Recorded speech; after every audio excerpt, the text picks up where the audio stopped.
हमारे यहाँ विद्यालय खुला हुआ है, नाम भी है, लेकिन हमें विद्या नहीं मिल रहा है। इस बात को आपको समझना पड़ेगा। और जब तक आपको विद्या नहीं मिलेगा तब तक आप सही ज़िंदगी नहीं जी सकते हैं। आत्मज्ञान के बिना आदमी बिल्कुल ही अधूरा होता है। उसे पता नहीं होता है कि उसके अंदर किस चीज़ की बेचैनी है। उसे समझ नहीं आता होता है कि ज़िंदगी का क्या करें। हम सफल भी हो जाते हैं, पैसे भी कमा रहे होते हैं अच्छा खासा, लेकिन लगता है कि कहीं कुछ सही नहीं चल रहा है, हमने जो किया है वो सही है या नहीं। लेकिन जब कोई व्यक्ति हो जिसे विद्या और अविद्या दोनों दिया जाए बचपन से, तो एक बहुत ही उच्च स्तर का जीवन जी सकता है। आप जिस भी स्कूल से पढ़ाई किए होंगे या आपके आसपास कोई स्कूल होगा, तो उसके नाम के पीछे में लगता है विद्यालय। जैसे कि कन्या विद्यालय, बुनियादी विद्यालय, या कोई कॉलेज होता है तो महाविद्यालय या फिर महावीर विद्यालय। लेकिन इन चीज़ों में आपको शायद पता हो या ना हो, ये यहाँ इन स्कूलों का नाम विद्यालय है, लेकिन इसमें जो शिक्षा दी जाती है वो अविद्या है। विद्या इसमें आपको नहीं दिया जाता है।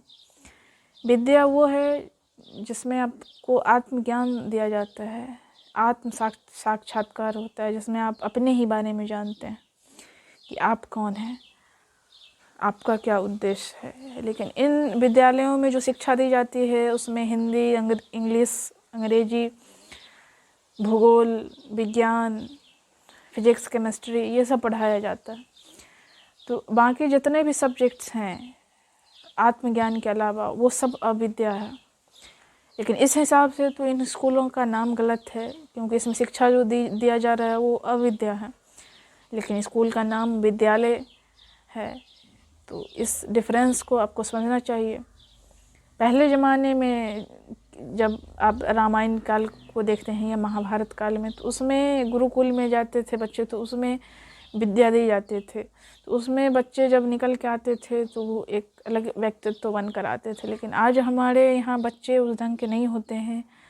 उसका मूल कारण यही है कि हम सबको विद्या से दूर रखा जाता है। ऐसे लाखों बच्चे हैं जो अपनी ज़िंदगी में कभी भी उनको विद्या नहीं मिल पाता है, कोई आत्मज्ञान नहीं होता है। वो जन्म लेते हैं, 100 तरह के पचड़े में पड़ते हैं, एक दिन दुनिया से चले जाते हैं।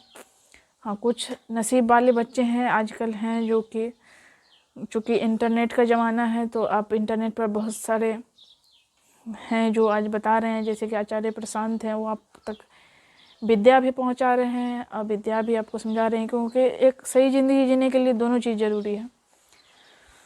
तो विद्या में आपको आत्मज्ञान चाहिए, जो कि आप भगवत गीता के माध्यम से ले सकते हैं, वेदांत के पास जाकर मिल सकता है। तो ये सब आप आचार्य प्रशांत से सीख सकते हैं, समझ सकते हैं।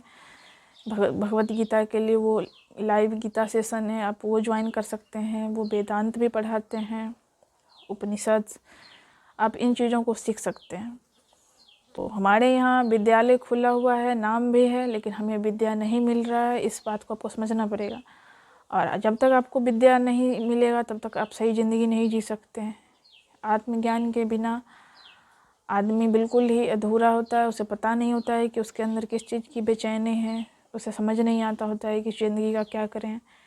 हम सफल भी हो जाते हैं, पैसे भी कमा रहे होते हैं अच्छा खासा, लेकिन लगता है कि कहीं कुछ सही नहीं चल रहा है, हमने जो किया है वो सही है या नहीं। लेकिन जब कोई व्यक्ति हो जिसे विद्या और अविद्या दोनों दिया जाए बचपन से, तो एक बहुत ही उच्च स्तर का जीवन जी सकता है और दूसरों को भी प्रेरित कर सकता है जीने के लिए। तो आप अपने समाज में बहुत सारे महापुरुष को देखते हैं जो आपके रोल मॉडल होंगे। आप जिन लोगों को जानते हैं, चाहे स्वामी विवेकानंद हो, ओशो थे, आचार्य प्रशांत अभी बता रहे हैं, तो ये लोग थे जो जिन लोगों ने विद्या को भी समझा, अविद्या को भी समझा। अब आचार्य प्रशांत है तो उन्होंने अविद्या में भी उन्होंने IIT क्लियर किया, UPSC क्लियर किया, IIM क्लियर किया। तो ऐसा थोड़ी है कि वो आत्मज्ञान लिए तो फिर बिल्कुल ही बाबा ही बन गए, इस दुनिया से कोई लेना देना नहीं था। तो सब कुछ ज़रूरी है, आप इस दुनिया को भी समझें, लेकिन आत्मज्ञान भी ज़रूरी है। तब जाकर आप एक सही, सच्ची, साफ सुथरी ज़िंदगी जी सकते हैं। और तब हर आदमी जब आत्मज्ञानी होगा तब फिर एक बेहतर समाज बनेगा। फिर जब एक बेहतर समाज हो तो एक बेहतर देश बनेगा। और एक बेहतर देश बनेगा तो एक बेहतर दुनिया बनेगी, जहाँ कोई इस तरह की सांप्रदायिकता नहीं होगी, लड़ाई झगड़े नहीं होंगे। हम सबको अंततः शांति चाहिए, और वो शांति समझदारी से ही आएगी, और समझदारी आत्मज्ञान से ही आएगा। इस चीज़ को आपको समझना पड़ेगा। तो मैं उम्मीद करती हूँ कि आप इस वीडियो के माध्यम से विद्यालय और आप विद्यालय में जो अंतर है वो समझ गए होंगे। और अगर आप चाहते हैं कि दूसरे लोग भी जानें तो इस वीडियो को शेयर करें। आपको अच्छा लगा तो लाइक और कमेंट भी करें।